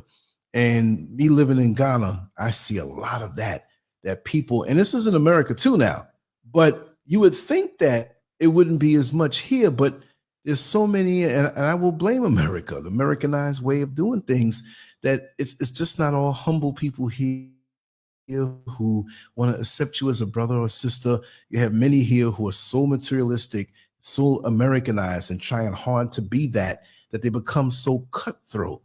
You know what I mean? So cutthroat. I had a person that knew me from the internet from when I first got here, and we kept in contact. And she's a person who's a very professional person. I won't put her profession out there because she's a very private person. And every now and then she'd, hey, how you been? I saw your video, whatever. I see them at the mall or whatever. And I think I had my phone changed and I lost the number, but then I found the number again, you know, on my Telegram. I was like, wow, it's been a while. I said, yeah, I was trying to reach you, whatever. And I said, this is divine, you know, whatever, whatever. So we're talking and everything. And so she busted out like, well, what can you do for me? And I'm like, what are you talking about? Well, I've been through a few things and these men that come around. And I said, listen, I'm not coming around you for nothing else except just sincerely concerned. You're a good person. You work hard, whatever. Yeah, that's what they all say. I need 2,000 US dollars. If you can't do that for me, you don't need to call me anymore. What the heck? What happened to you? You know, it's so cutthroat now. Not everybody here is like that, but like you said, just like the lack of a smile. That even though me, I know how sometimes I can be so intense, I look even angry because I'm thinking about so many technical things, topics for shows, answering back emails, and I love it. I work under that kind of pressure. So my facial expression may look not only angry, they may take it as angry, but it could be very intense. And people say, are you angry at something? I said, no, deep in thought. But if somebody smiles at me and greets me a certain way, it will pull me out of my deep thought, and my face will activate in a way to reflect what they're giving me. And I'll smile right on back. Not fake, but I got to pull myself out of this funk to deal with you the proper way. If you were so kind to give me a smile, I don't understand it. And again, like I said on the shows before, that it's like oxygen that's sucked out of the air, sucked out of the atmosphere, and it's hard to breathe. The love has been sucked out of the atmosphere and it's hard to breathe. What's going on in the world? You know, so we have all of these different things to navigate, a backlog of different things that have happened to us in our life, in our families that may be a little more dysfunctional than others. We got to deal with that. And then we yearn to be with somebody as we are social creatures, those who still yearn, but it doesn't mean you're going to get reckless and fill a spot with just anybody. It's better to wait years and years and years and years as opposed to jumping in with somebody and you have to jump back out again, in and out, in and out. And you look over the last 10 years of your life, you say, man, I've been in 12 relationships. You know what I mean? And what a waste of time. Get into yourself, make yourself better, learn yourself, clean yourself up from within to know the things that have affected you. And when you do these things, you're making yourself better incrementally every single day, which makes you a better catch. And hopefully there's somebody out there treating themselves the same way when you see what you have in each other to say, hey, you know what? I've been through this in my past, but I'm over that now because I am healed. I took some time to heal myself. It's just like that book I always speak about before you get into marriage, that they go through everything with a fine-tooth comb. And I mean, even when you have children before the both of you and how they're going to get along and how you're going to treat them and how you keep them in line, how you talk to them, how do you both handle situations when you're in disagreement? Do you do it in front of the children? You know, what you won't tolerate, what you will tolerate, what behind closed doors as adults intimately, you have to iron out what it is that you have with everything. You know, what kind of foods you like to eat? Who cooks here better than the other person? Do we share in that, or do you like to cook all the time? Are you the better cook? Like I can't keep up with Mrs. SCURV here, so I mean, it's not like I don't want to, but the things I make is not going to come out good like hers. So it's already the unwritten rule that, hey, you know, I might splurge on a vegan pizza and say, hey, let's eat this tonight. That's the best I can do, but I'm trying to learn also. So we always have to learn to try to evolve.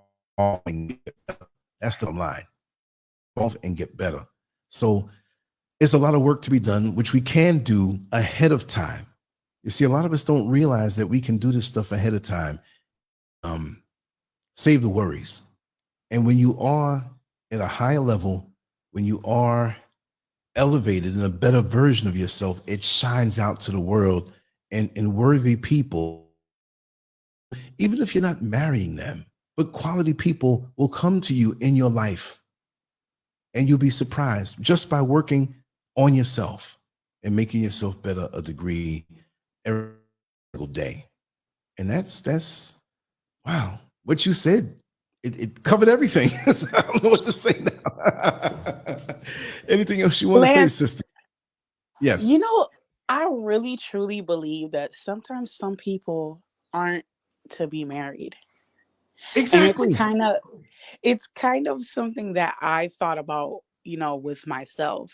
Mhm. Like I speak about astrology a lot, but when I started to look up my birth chart and I saw certain things, basically those who know astrology know is that my Jupiter squares my Venus.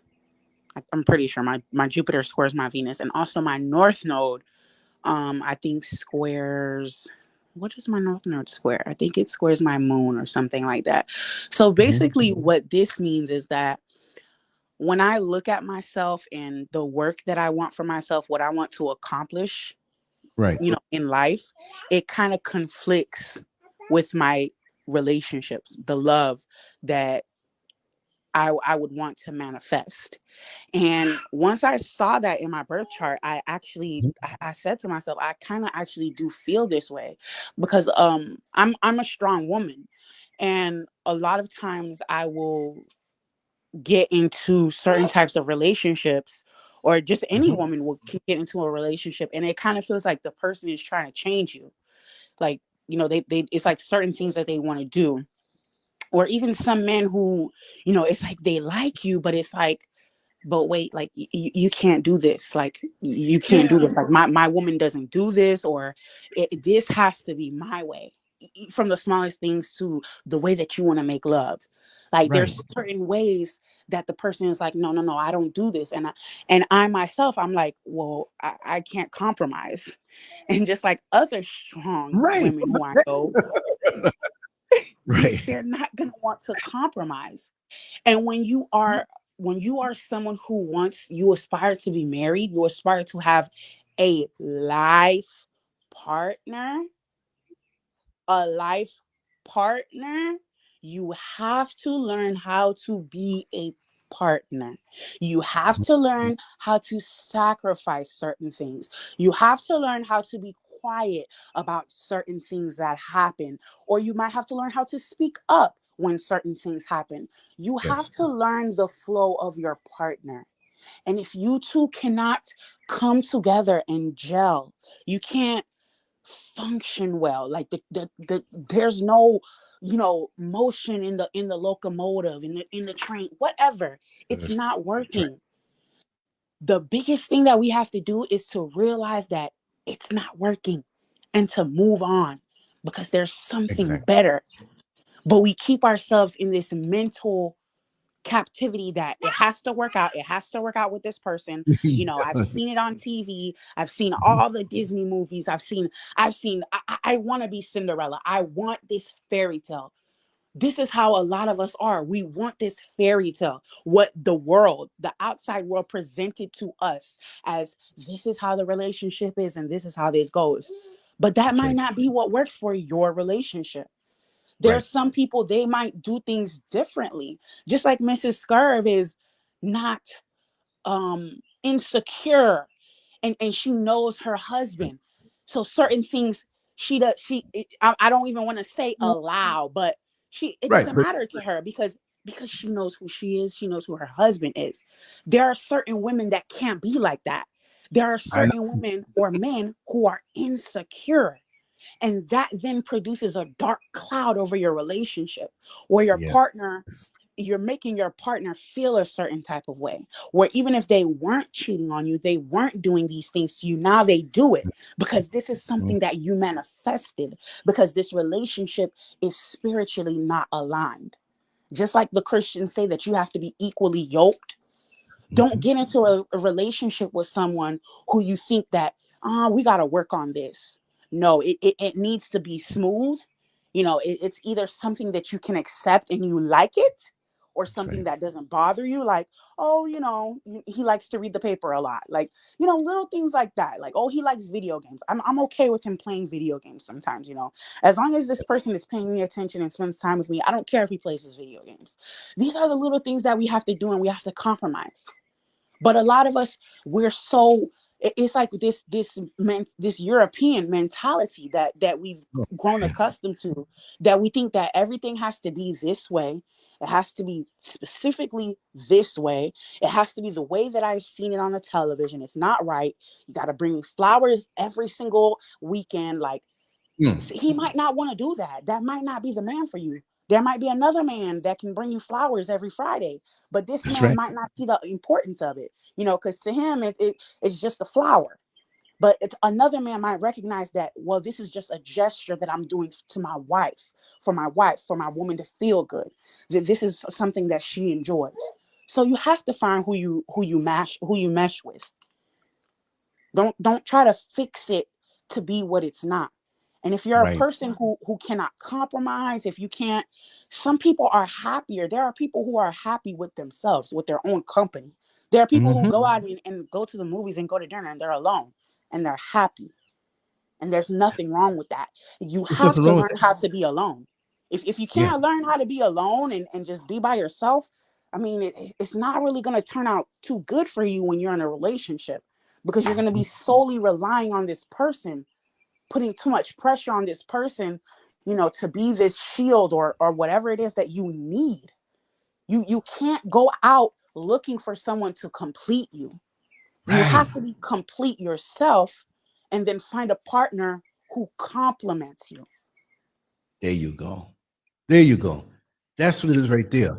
But see, the pressure on everyone, the whole imagery, society, advertisements, what's expected, family that pressures, well, you're getting this age now, when you're going to get married. It's not like you can go, or they say, you know what, you need to go to the store today and get some grapes and get some juice and get some cheese, and it's there, and you just go get it. You just can't snap your finger and make this thing happen. And again, there are people who are chosen for a certain task in our lives and in our worlds and in the society where marriage is not for them. It's not for everybody to be married up like that. You may have something inside of you that you have to do on this earth, and it's ordained that you do this. And it would be cheating the person that you're with to fulfill this thing and to be with them. It wouldn't be right. You'd be robbing them. Now, if they want to be with you, you may not be where you want to be with them because you got this thing driving you. Like you said, true.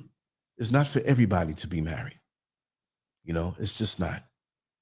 Because if you can enjoy your company, be to yourself, and be complete, you got it right there. Now, you may want to take it a step further and keep your eyes open and date and enjoy the company of someone else. It would have to be something so phenomenal to say, hey, I'm at peace with myself. I love what I do. I have no problem being alone because I'm not lonely. But if I give my life and dedication to this person, you have to think, is this going to bring me down to a level of being less to myself? And that's going to frustrate you. And that's going to make you not want to be with them because you're going to view them as taking something away. And it's your right to think that. So this is the bottom line, that when you're in something, you're in a marriage, you have to allow that person to be themselves and make sure not look for you to complete them. We know that we shouldn't be looking for others to complete us. But how does this person view me? Do they view me as a savior? Are they looking for me to bring them a level of happiness that they should already have attained before we get together? Because like I always say, in the songs, it's so romantic, two people becoming one. And I understand that. But when two people become one, they're each 50% of a person, where before they were 100% of a person. Hopefully, because we have voids and things, but we need to be whole first before we join on to somebody to be 200% of one person, two people with overlap, and understand that it's not where you're going to like every single thing. Yeah, you got the honeymoon phase where everything is hunky-dory and you start to notice things after a while. There's nothing perfect. Like you said, it's compromise. And they may like to eat at a restaurant that you can't stand the food. You can't stand the music or the culture with that restaurant stand. Well, compromise. Learn to compromise. There's things that you like that they may not like, but they have to learn to compromise. Well, if they don't like that, then, go to your favorite restaurant first and then go over there where you're full and, you work it out where, okay, you're a little more hungry than I am. Let's go where you like to eat. You may want to go get some sushi at the Japanese you can eat. Okay, we'll fill up over there. I may even have a few pieces, but I want to go to this particular place. So there's no argument. We understand each other. And when you understand each other, you can move in a very manner where there's no conflict. If you just understand how to communicate and voice your feelings. But going back to the original point, everybody's not going to be married. It's okay to not be married. And it's okay to pursue what it is that you know in your heart you're ordained to pursue. That's the bottom line, But yeah, yeah, go ahead. You know how beautiful it is to see a butterfly and to Mm-hmm. just let the butterfly be a butterfly? Like Mm-hmm. sometimes we like people like little, you'll see children that like they want to catch the butterfly. I So know. they run after the butterfly. They try their hardest to just, they gotta get it. And some of Mm-hmm. us don't realize that some people are like butterflies. No matter how beautiful they are, no matter how you feel when they come around, sometimes it's more beautiful and it's better for you and the butterfly when you just allow them to be a butterfly. Allow them to be beautiful. Allow them to soar. Allow them to go where it is that they need to go. And if they're supposed to be with you, they'll come back. They'll come back. It's just like, yeah, it's so true. It literally will come back to you. Whether it was, and sometimes it'll come back to you as a lesson. It'll come back to Right. you as a lesson or a test. And it's like, you sure you want this? And you might be thinking, wow, I waited so long and it came to me. And then you go after it. And then the result that you get, you're like, damn, that's why I was supposed to leave this person alone. That's Right. why. That's why this person couldn't be here with me. And these are things that I just had to learn as I started living. And some of us, like, we don't, like, we get these lessons, but we're not realizing that they're lessons. And I just say that because That's that's right. what happened to me. And I know some people who experience that, where they're learning lessons, but they don't know that they're supposed to be learning a lesson. So they Right. continue to go through these same situations over and over. And sometimes we have to literally stop, evaluate, and learn the lesson.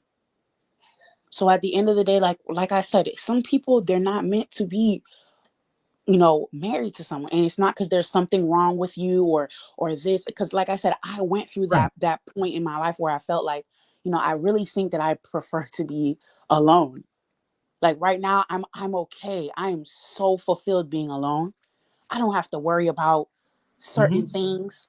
You might not have to worry about somebody coming in with their crusty socks and whatever else, or this person might live this Attitude. like a pigsty. Yeah, attitude. Yeah. Some woman talking to you like she's crazy.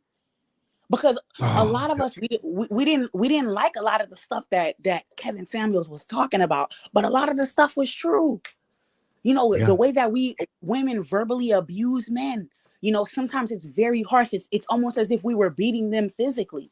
When you Mm-hmm. beat somebody down spiritually and mentally because you need work.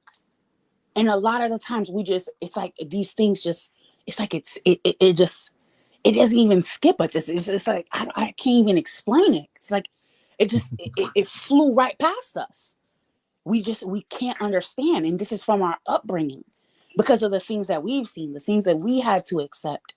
And it's time for us to start realizing these things, making more conscious decisions. you know walk with some authority in your life, and choose the things that happen to you. Don't just accept any mess that comes to you. That's the key. That's the key. We accept. You're so right. Like whatever comes our way, we accept it. And when we get it sometime and we accept it, we're not able to accept all of it if it's something good. You know, so we don't even evaluate and say, hey, is this good for my life? Is this going to enhance my life? That's one of the reasons why we should be complete. You know, and it's a big lie that we need something outside of ourselves, someone outside of ourselves to complete us and make us happy. And when you walk around that mindset, you'll be duped every time. Because there are too many shysters out here that are looking for that wide-eyed, bushy-tailed look where you're wet behind the ears and you're a victim in their mind. Like, I can use this person for something. They're going to give themselves to me. What is it that you can do for me? Meaning when the young lady is out there, and even the man, and not even the man saying it that way, the worldly way, but from a humble heart of, I have a lot to offer, and we should mesh together and still be individuals. What can we do for each other? Can we boost up our dreams and become partners and work together to build something? Because you might want to build something and he may want to build something. And it may be on the same similar trajectory. Whereas synergistic, you can get further, much further. You're not looking to use the person, but you don't want to come out of who you are and come out of yourself to be slowed down by somebody who's pulling you in a different direction. That's not going to benefit your life. You're best off alone. You'll be happy. You won't be lonely. You'll just be alone. And even being alone, it can be healthier as opposed to leapfrogging from one relationship to the next that's toxic, that you have to learn how to defend yourself against a different type of toxicity.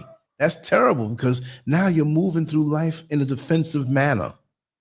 And we all know in boxing, it's defense and offense. And if you don't have any offense and you're only looking to get hit and look to survive, you can't win the fight.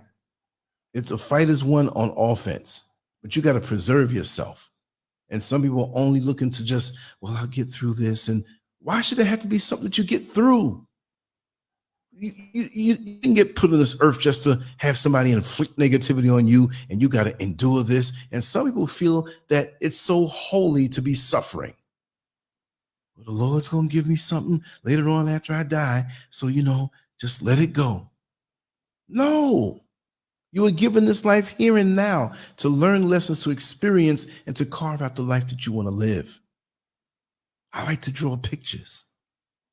I'm a big kid that way, but that's what I like to do. I like to ride my bike. I want to get back into lifting weights. I like this stuff. Why can't I do the things that bring me joy? Why are we sacrificing the things that are bringing us joy and happiness that we do on our own? That we have to now curtail our activities, not like it's going to be something that's dominant, but if you choose to join on to somebody, understand you're joining on to their whole family. You're joining on to another innerverse. You have your own innerverse. That's vast. Many times we say to ourselves, I would never do this or never do that. And we've been with ourselves every second, every minute, hour, day, week, month, year. Decade with ourselves. We know ourselves better than anybody else knows because we know our hearts and we know our thoughts. And even then, when we say, I would never do this and never do that, we find ourselves sometimes saying, oh, damn, I can't believe I'm doing this. I would have never thought, but it happens. So we got to learn ourselves first to say, hey, this is the deal with me. This is what I like to do. This is what I don't like. This is what I need. I'm not being bossy. I'm laying it out. Take your time and evaluate it. See if it's something that you can or would want to deal with, which I don't think it's anything bad, and it's nothing hidden, whatever, and let it all hang out. And that person makes a choice. And then you can work on things, and they're going to lay out their stuff. And now you're free because now you don't have to worry about keeping it hidden, acting like it's not there. Somebody been stepping on your little one is hurting. You let them know, listen, please don't step on my little toe. It's hurting. It needs to heal up. Bearing your soul, being transparent in the age where photoshopped avatars and profile pictures are the norm. We look different than what we are because we feel we're not good enough. We're all beautiful. But we got to realize that because we're all uniquely made. Isn't it amazing how no two snowflakes look the same? So you mean there's a storm 500 years ago with billions of snowflakes in a winter storm, and it doesn't look like what was coming out this last year? That's amazing. Look at our faces. Look at our personalities. So unique. So we need to celebrate that and not give that up too fast. Because I think we do in a society, rushing for things, rushing to get married, and don't have a daggone foothold on life or even knowing who we are. Amazing. Talk to me, sister. You know, that's usually when people rush, that's usually when you see people start to pretend. Like I personally was in a situation where I met someone, and I really wasn't really looking for, to be in a relationship, but I just started, having a platonic friendship with somebody. Right. And Mhm. while I'm with this person and around them, I'm like, wow, like he seems to be such like this great person. Like this is like my ideal person. But deep down on the inside, I didn't feel ready. Like I just did not feel ready. I felt like there were so many things I had to work on because, I know I'm not going to be perfect, but as far as being more financially stable, or working on my attitude, working on my patience, it's like almost kind of like I wanted to be like the perfect person for this person. And Oh, I just knew inside that there were a lot of things that I wanted to work on. I didn't want to present myself to a person that, everything seems great now. Like, it seems like, oh my God, like I could fall in love with this person. But then what about when this person starts uncovering some of your dirty little secrets, or, some of your little habits? Will this person still really be there? So sometimes yes. we have to fully work on ourselves, and not rush things, because like I said earlier, it's a beautiful thing when that thing comes back to you and it's like, okay, now I can be ready. And I've experienced that synchronicity where, someone who I thought I would never speak to this person again, and here they are 3 years later, and I happened to go to this specific gas station, and my son like wanted to go to this gas station. Like, here's this person, and it could have been any kind of sign, it could be interpreted as any sign. But later on I realized that was God asking me, did you learn your lesson? That was my ancestor speaking to me, like, did you learn your lesson? Mhm. What are you going to do? We presented you with this situation, and now we want to see what you're going to do. So a lot of times we just have to work on us. Whatever it is that we're looking for, it'll come back. It might not be that same exact person. Guess what? It could be a better person. Something like beyond your wildest dreams, something that you thought that you never might have.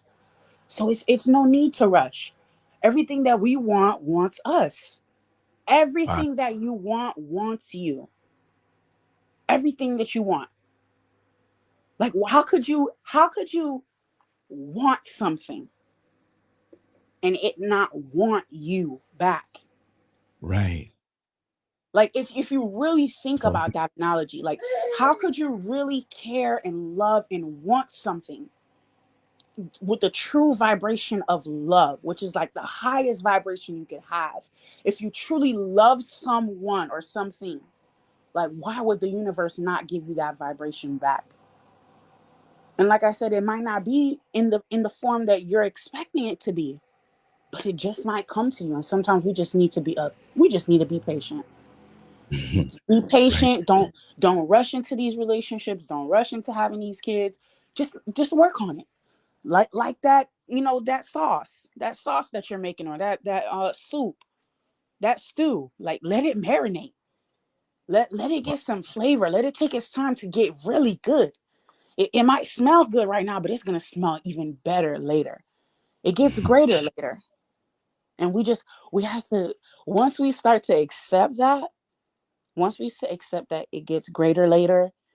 And then we focus on ourselves, focus on our love, focus on the vibration that we're radiating, focus on healing.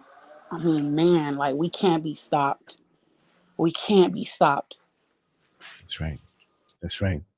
Because that's a momentum, spiritual and emotional, that is so powerful. And when you run into a person that maybe it's destiny, who knows? But with that energy you have, and you look into each other's eyes and you download something, not the fake thing where the person is trying to act a certain way and project a certain thing and they try to hypnotize you, but that real thing, and we need to give ourselves enough time, like you said, work on ourselves, to elevate ourselves, to be ready for that. Because what happens if we don't work on ourselves? And that person is already elevated, that may have the highest compatibility to be with you, whether you're looking for that. If you're not ready for it, it's going to go right over your head. You won't even understand what it is, the non-superficial things. Because having conversations when you are like-minded and what they call kindred spirits, where you can walk along the same path as one, not that you're giving up and saying you are one, you move as one, but you're two separate, independent people, and you don't feel drained like you have a part of yourself taken away. You've given up certain freedoms, you've given up certain thoughts and being able to flow. The beauty is that the person wants to be there with you. Like that butterfly that leaves and comes back. Lots of times we run down the butterfly and the butterfly ends up in our little hobby craft book, crushed by some plague, and you see the wing and the light's gone. The joy is when they come to you, and when they leave, they come back. It's like we used to have this little bird feeder in the backyard in New York City, in the house I grew up in. And used to see these blue jays and these red sparrows and different, they would come in there to eat something and drink something. But the bottom line is that they came there. We got a chance to see them in their natural habitat. It was a beautiful thing. And they were comfortable to the point where my father would go outside the time they would swoop down to get something, because the thing was pretty high up. He wasn't going to look to do anything to them. And they didn't jump around or move. It was beautiful. So that being said, when we look at ourselves, it's nice to know that a person is there because they want to be there. Not because, oh yeah, we're together, we got bills together, I can't leave. Might as well try to make the best of it for the next few days until we start arguing again. It shouldn't have to degrade into that. If you have to, we got to put our foot down too. If we see that we cannot tolerate certain things, that the next person may think that, that's nothing heavy, but it may be heavy to you, you need to be able to open your mouth and put your foot down, because it's only going to leave you in a place of mystery. And that's it. It'll leave you in a place of, misery. I said mystery. Misery, right? It's not worth it. The time is too limited. And not only do we have to have the experiences and learn on this level, there's something that we have to leave. It's like when you go to a camping site and they say, all we ask is leave it clean the way you found it. You know what I mean? So sometimes you go to a camping site out in the woods and it's stuff that's dirty. So you just pick up what you pick up and leave what was there. No, if you're going to enjoy that campsite, you got to clean that up, because now the responsibility is yours. It was funny because I tell the story a certain way. I went to a house party late one night. Somebody I met a couple of weeks before, come on, this is decent. Ain't no crazy people there. It was a big house party in Brooklyn. And there were people that were there, and it wasn't enough bathrooms in the house. I think it was like 2, but they needed that. The place was packed. Somebody looking to use the bathroom. So I said, okay, it was my turn to go and use the bathroom. And the person that was there before me, oh my God.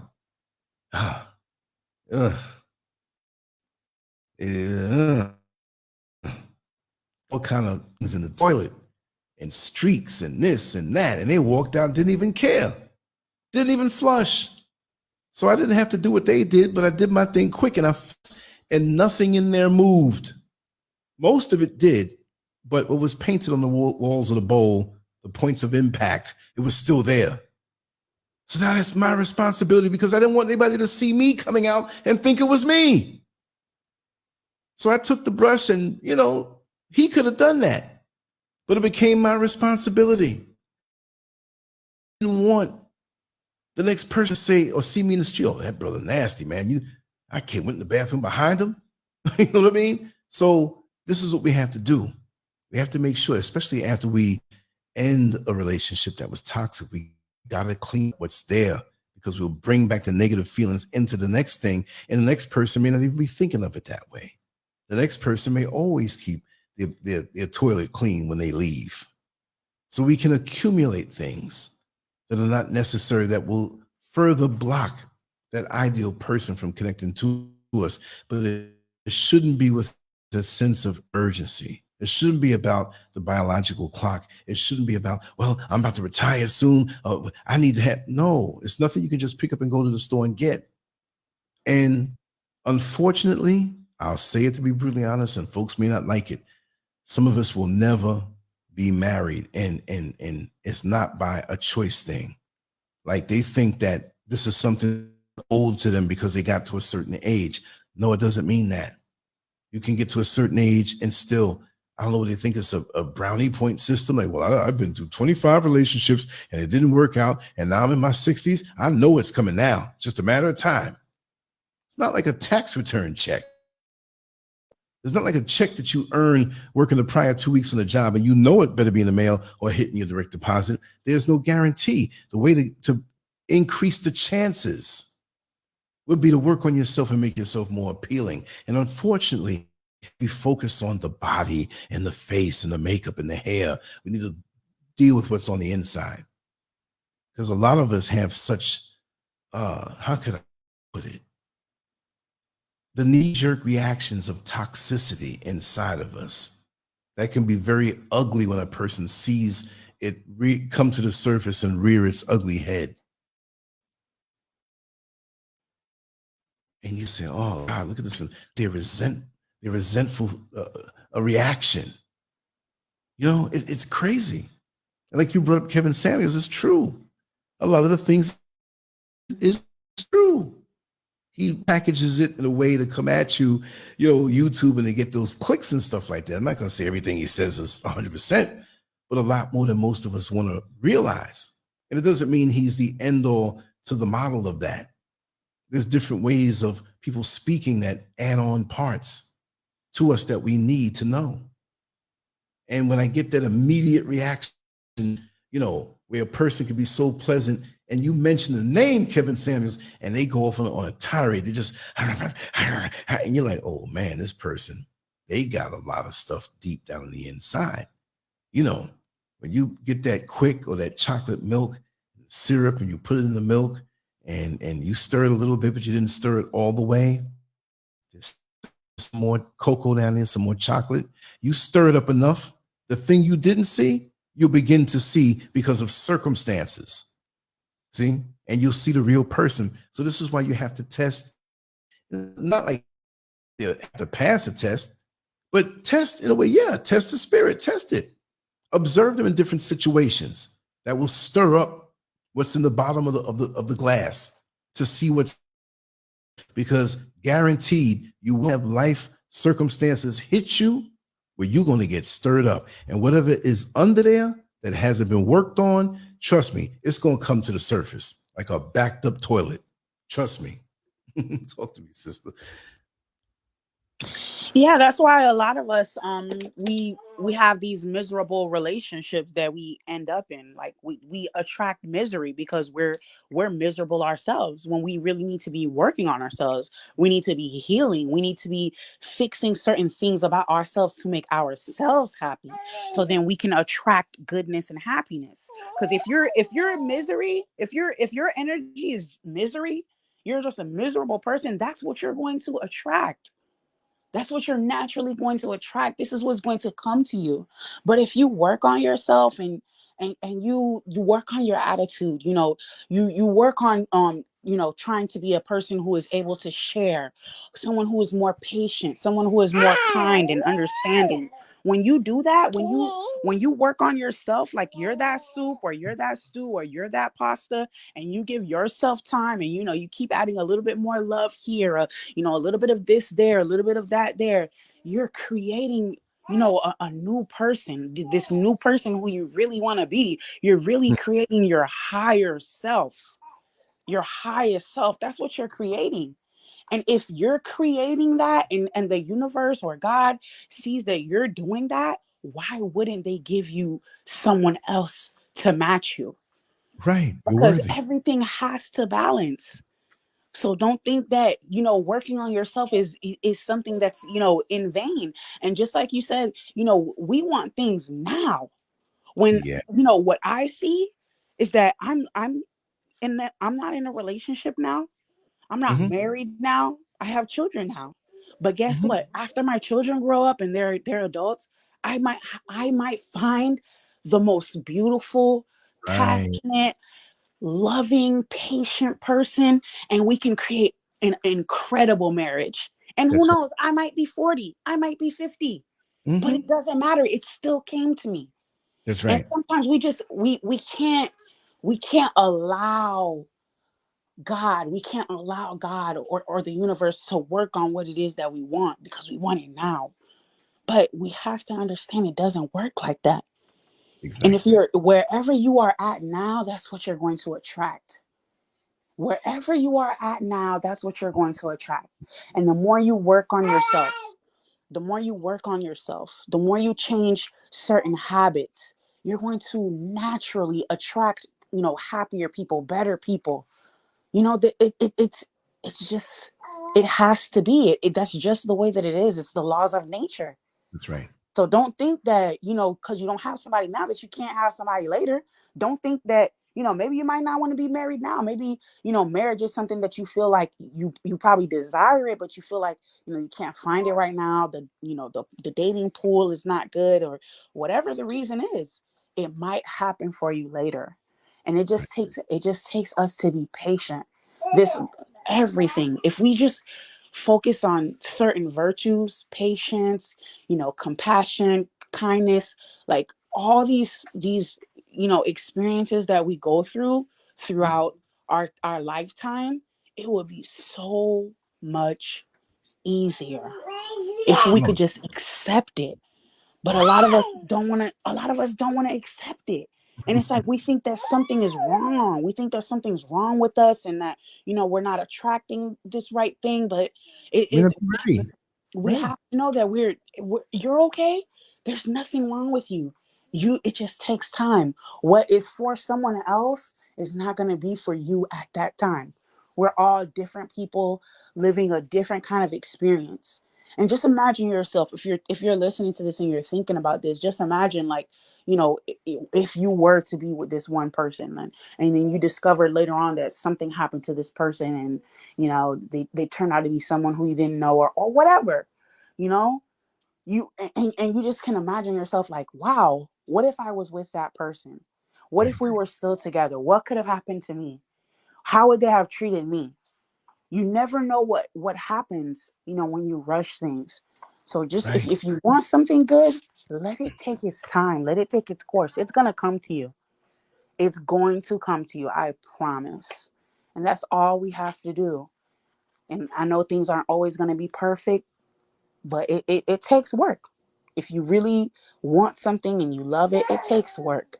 And That's our, right. our families will be stronger and better when we realize some of these virtues, when we can, you know, this is somebody who you're going to have a child with. So important. New life. Somebody who you're going to spend the rest of your life with. Can you trust this person? I know a lot of times people might present themselves with a certain facade, and whatever. But you can know, spirit doesn't lie. You know who a person really is. Spirit doesn't lie. And there's signs, there's all kinds of things that lead us to the direction that we need to go to. That's right. So if we can look at things as a lesson, if we could learn from everything that we're in, if we can work on ourselves, we will attract everything that we need. Everything. Mm, beautifully said. On that note, I'm gonna wrap it down.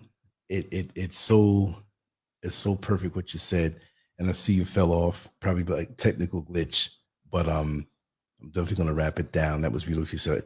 There's nothing more that could be said after that beautiful set of words. And I really appreciate you for coming on and sharing your wisdom as always. And these are the kind of topics we're going to talk more on. We're going to go into it with surgical precision, stuff that people can use no matter what level they're on. They may be on such a higher level than me and maybe can extract one little thing. Maybe they could be on a different level and have yet to reach where I am in certain areas. It can get a whole lot. It's not a competition. It's not, YouTube and social media allows a lot of people who are unqualified to get on and say what they want. Now, if they want to express themselves, that's one thing. But just to get up and tell you that this is the law and this is what it's going to be, and we're not saying positively, Angela, like when she says it's the law, but we're talking about arrogant people who are not putting in the work. Positively, Angela, as a shameless plug, she puts in the work Monday night at 8 o'clock Eastern Standard Time. It's just a beautiful thing what she does. But there's some people who are tyrants and who are egotistical and who are narcissistic, who every utterance out of their mouth is the law, with no reference, just because they want it to be, because that's just the way it has to be from the ego. And you don't want to be involved with that, because everything ties in together with these laws. Everything ties in and fits perfectly. So when we tend to interject, we want to hear ourselves and we want to dictate, it doesn't last too long. People can see through that, because this life is a journey and I'm still learning. At almost 60 years old, I'm still learning. And I'm going to learn until the day that I transition. Nobody gets it all like that. We can only hope to get better incrementally, a little bit better each day that we're blessed with. And that's the bottom line. It can't go any other way. And it's a beautiful thing. So anyway, I'm going to wrap this down right now. I want to thank you, Master Glam, for coming on. And I can't wait. My band is over tomorrow. Not maybe early, but I always say it's always going to be late. I don't know how they do this thing. The second they gave you the band, it should be the second they give it to you. So if that's the case, it should be the morning for me. But I don't know. But I'll just continue to make content, and everything that we've done on this channel will still be live on this particular channel, but I'll get back to the main channel so that we can upload these things. And I'm going to blitz it tomorrow at some point. Everything we did in the past week is going up tomorrow on LANCESCURV, but this is LANCESCURV Live. And that's the backup channel. So if you hear this in the future, understand, subscribe to that channel also, just in case when things happen. But always, everything will be broadcast on LANCESCURV.com on the homepage and its own separate page on the site. I got to put a lot of extra work in there with that. Also, all of our shows, if it's a walk and talk, I don't put it up on the podcasting platforms, but if it's a show where we're discussing things and talking about things, I always put it up on Apple Podcasts, Google Podcasts, Spotify, SoundCloud, and a few, about 25 other ones that are automatically put in. And the voices can be heard all over the place. So it's not just one place that, we're on or depend on, so that if for some reason we're silenced on YouTube, the words will still go on. But I'll try not to do that. I'm not scared of them, but we have to work within the rules, so that we can continue to speak, because there's ways of saying things without saying it and still get the point across. The main thing is to reach out to our sisters and brothers all over the world and let them know that we are having these intelligent conversations and that we do use social media in a positive way, a stimulating way. And we do have our fun. We do have our joke nights and stuff like that, but that's beside the point. The bottom line is that it's all love. And I just want y'all to know, I appreciate you being here. Like, share, and subscribe. And drop a little music, and we're going to move on to the next one. But tomorrow night at 5 o'clock Eastern Standard Time, we'll be back on. Thank you so much for